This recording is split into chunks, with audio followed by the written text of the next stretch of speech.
Hey there, StarCraft fans! It's Falcon Paladin coming at ya with yet another edition of StarCraft 2, Legacy of the Void. Today, gonna be a Patreon cast for charlenium. He subscribes to me on YouTube at the Hydralisk level member, which means he can send me any replay he wants once a month, and I'll cast it, no questions asked. So today, it's gonna be Glittering Ashes between MAGODEOZ and charlenium. Bottom left, we have a Protoss player. It is charlenium. Off racing, and in the top right, we've got MAGODEOZ, a blue Terran player. So it's a ladder match, red versus blue. On Glittering Ashes, the map where there's a lot of gold stuff, but you can't harvest any of it.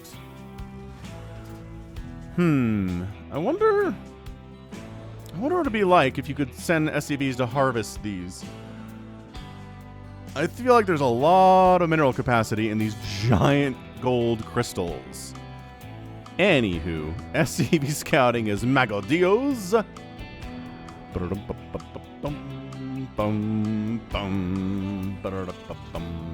And then second barracks coming up, kind of hiding that.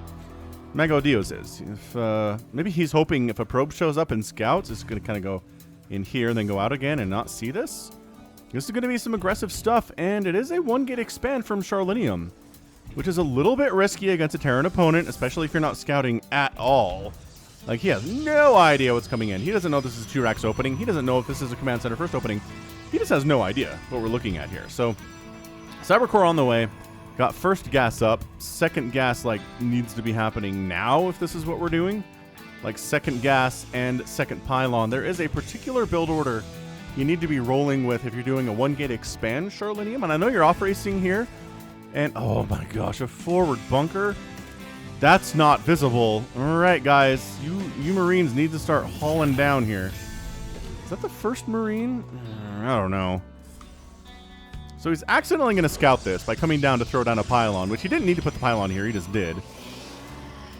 Another gateway's on the way, and then you take your second gas. So lotv.spawningtool.com. If you are a lower level player who's kind of trying to figure out different races, builds, and stuff, that's a great place to go to find just an opening build, especially when it comes to StarCraft, Protoss, Terran, and Zerg in different matchups as well, right? So, oh, it's going to be Reapers? Oh, we're doing Reaper-y things here. Why did I assume this was Marines? Did I see a Marine in production tab? Either way, got a nice little bunker to fall back to. That's nice. So this Reaper's name is Hyper-1. This Reaper had a penchant for using tactical nukes on the StarCraft 2 ladder. One day, the U.S. government found his nuclear weapon stockpile and decided he was too dangerous to stay, so they stuffed him in a pod and chucked him into space. The space pod inadvertently found a wormhole and ended up in Core Hall, where Hyper-1 was promptly abducted into the Reaper program. Hyper-1, you might recognize that name too. So Reapers are causing some problems for charlenium here. Nothing's died yet.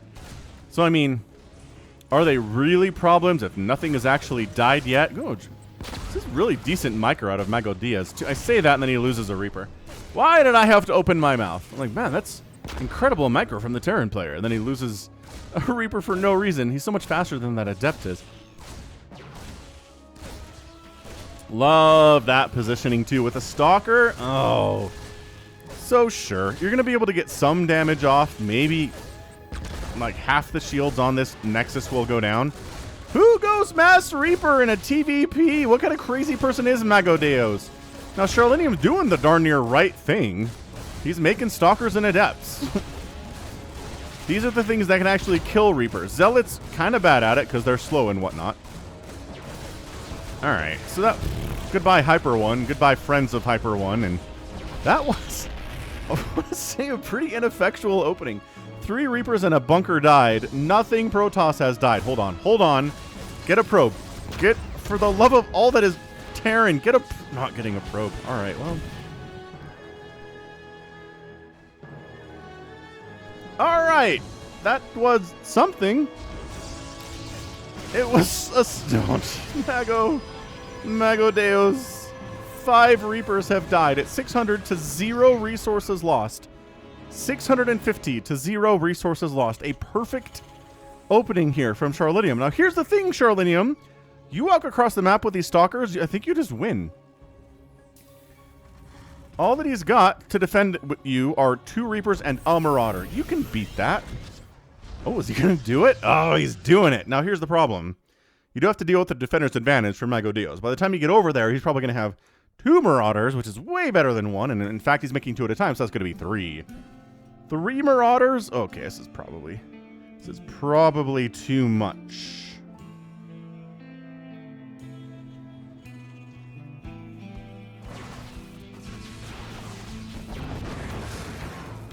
Alright, well, Marauders in a bunker are pretty darn good against Stalkers. Ooh, even Adepts. Look at that Adept explosion radius.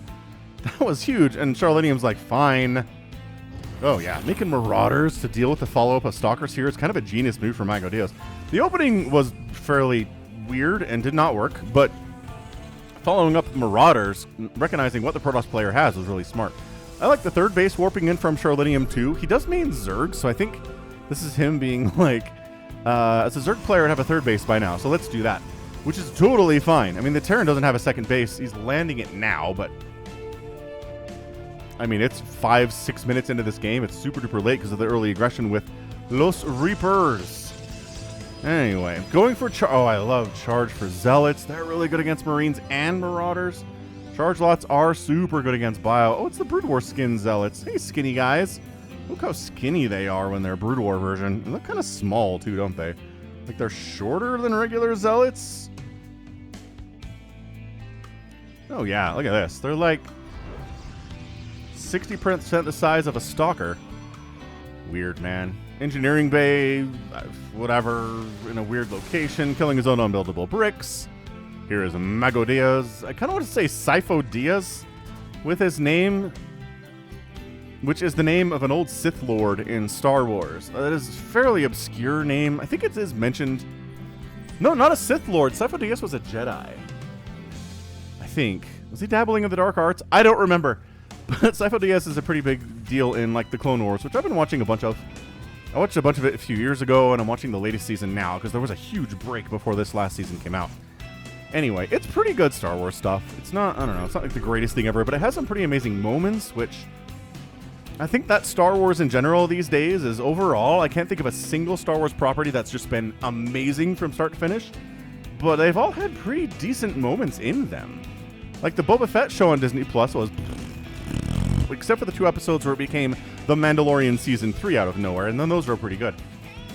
So, Warp Prism coming in, +1 is done. Charge is done for charlenium. We're working on Combat Shield +1/+1 for the Marines and the Marauders and the Medevacs here. So like I said, Charge Lot's going to be...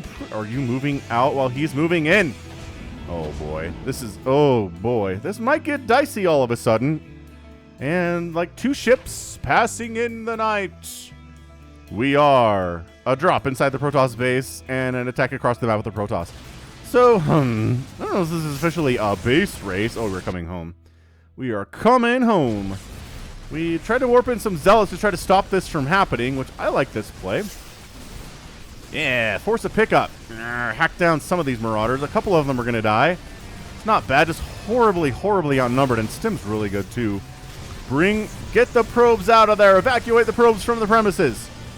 And alright, so now the Zealots are charging on in. The Stalkers are providing additional DPS. Oh, they're trying to snipe down the Medevacs too. But they boost on out of there. Very smart stuff from MAGODEOZ. He kind of hides in a corner, which doesn't help you that much. Like, if you get back there with a Warp Prism, you can recall it if you're a Protoss, but these guys have to leave on their own accord eventually. They can't teleport out. So MAGODEOZ pretty happily at 43 workers. He needs to reach, there you go, saturating his second gas at his second base. We're working on additional Medevacs here, which is cool. Army value is 41 to 30. Third base for charlenium, pretty happy. He is at 50 workers. Lost maybe 3 or 4 of them here inside the main base. Actually, we can check.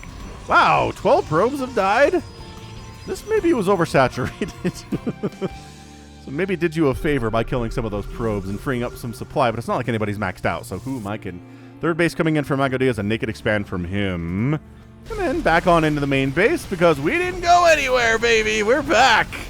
We're back from that dead airspace. And now pick up. Oh, nice pickup, man. Yeah, Terrans, if you could figure out how to pick up fast in situations where you need to pick up fast, you're going to have a pretty good time as a Terran. If you can't figure that out, you're going to hate your life. Oh, the jukes. Oh, no. Oh, he attacked his own gateway there. Oh, one of the Medevacs dies, but I don't think there's anybody in that. That might have been an empty Medevac here hovering over this lava. Which, man, that's a long way down if you fall into their passengers in that Medevac. Armory coming in for additional upgrade purposes. We're just throwing down barracks, and Charlenium, what he needs is splash damage. A professional Protoss player by this point would have Disruptors or Storm or Colossus. One of the three.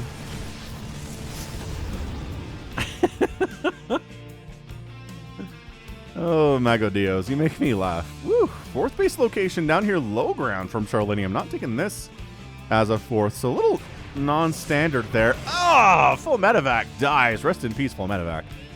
But yeah, Charlenium, I do want to recommend wholeheartedly that you get Colossus out, or Disruptors, or Psionic Storm. You don't have a Templar Archives, and you don't have a Robotics Babe, so you can't make any of those things right now. You're just one building away from being able to do that sort of thing. That said, Charge Lots are really good against Marines and Marauders if they don't know how to stim and stutter step away. And I don't know, how good is MAGODEOZ's stutter step stimming away micro in a situation where he can't just pick up and run because he'll lose a base, right? So Zealots need to be in the front here. So he knows how to run away. He just doesn't know how to stutter step kill these Zealots, which is a problem for him. So this 3rd base is toast. Charlenium on 4 bases. MAGODEOZ on dos besitos. And repairing the orbital. Repairing the orbital. Oh, yeah. Nicely done there by MAGODEOZ, but he's in trouble, man. So, he does know how to stutter step away. All right. So maybe don't chase directly in there. More Zealots need to be there. Immortal getting 3 hits back is super good, too, against those Marauders. But suddenly, the stim is really strong. The Zealots are getting obliterated, and this Protoss army is going to die. So War Prism leaves everyone to die. The Immortal just needs to get a couple hits off of it, and it's going to die anyway, so whatever. And army value is suddenly 57 and 26 in favor of MAGODEOZ. So, yeah, 4,000 to 6,000 resources lost now. Remember when Charlenium was up 650 to 0? That was a good time. That was a great time when he was up 650 to 0 on resources lost. But now, splash damage is required. Charlenium, if you lose this game, my friend, it's going to be because you didn't get anything splashy against this Terran Marine Marauder comp.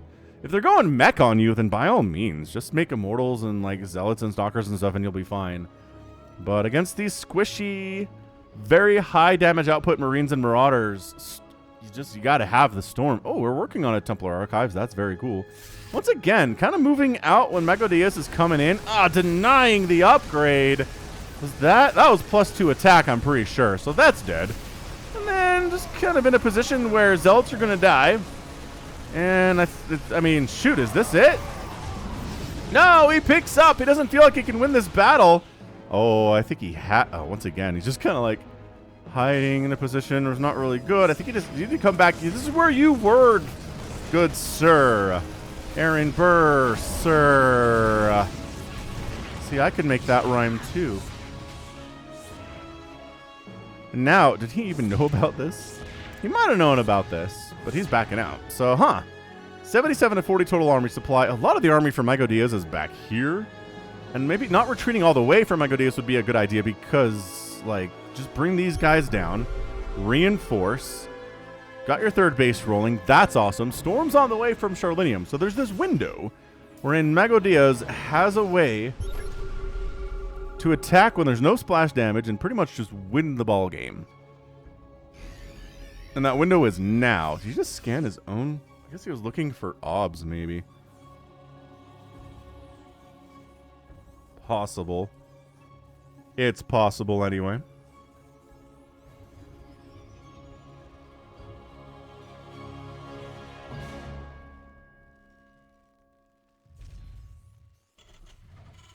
All right, so moving out again, 94 to 80 army supply advantage. Has +2/+2 versus a +1/+1 Protoss army. There is no Storm. A Storm is going to finish here fairly soon, but will it be in time? Into a choke too. Such terrible positioning for the Protoss here. Do not try to shove yourself through a choke like that against a 2/2 stemmed Marine Marauder army. There's the Storm, though, and everything changes. That went from a pretty solid Terran win to holy crap, Protoss is ahead in army value scenario. Look at this, just running across. Like, I'm going to kill your 3rd base again because you don't have enough to defend it. And guess what? MAGODEOZ does not have enough to defend it at all. No, no, no, no, no, no, no. Just kill this stuff. Just kill these guys. Orphan and more Zealot shield batteries, helping those cannons stay alive in time for the Zealots to show right on up. Third base dies from the Terran. He's starting to get mined out. This is where things get real dicey, no matter who you are. If you're on effectively 2 bases versus a 4 basing enemy, or like a 5 basing enemy now charlenium's on, just economically, you're just gonna lose unless your opponent doesn't know how to spend their cash, and charlenium sure does. Oh, another beautiful storm. Maybe unnecessary storm, but I'll take it. Storming the mineral line because he doesn't care about using storm on these marauders at all. Yeah, 72 to 36 workers is bad, and GG charlenium. Charlenium is your winner. Hydralisk member of the channel. Again, hit that join button down below. Choose Hydralisk member, and you too can send me a replay every month, and I'll cast it. So thank you for sending that in, Charlenium. That was great. That is an example of how important spellcasting is in StarCraft 2. You can be absolutely on the ropes against a Marine Marauder Medevac army that has you backed into a corner. They got better upgrades than you do, and everything's looking bad, and then suddenly Storm kicks in, and ta-da! Insta-win. Not instant win, but it was a pretty solid kill this army, walk across the map, kill everything else, and win the ballgame. So GG. Resources lost end up being still 13,000 for Charlenium to 12,000 for MAGODEOZ, but he made more stuff because he had more bases, and his income was through the roof. And it was, how many workers? 72 to 35 total workers in favor of Charlenium there. But yeah, Marines, Marauders, Medevacs, and Reapers. That's what MAGODEOZ knows how to build. No Liberators from him. No Ghosts from him. No Tanks from him. All these things would have been useful, I will say, in a TVP. But, Marine, Marauder, Medevac, pretty easy to make and really good until your opponent knows how to toss out Storm and kick your face in. So GG, that was great. Well done by our friend Charlenium, and that's going to be it for me today. So this has been Falcon Paladin coming at you with yet another edition of StarCraft 2 Legacy of the Void and a Patreon cast. Go ahead, hit that like button, hit that subscribe if you like what you saw and what you heard today. You can also catch me on Twitter, Facebook, Patreon, and Twitch, all at /Falcon Paladin. And until next time, as always, thank you so much for watching, and you take care of yourself.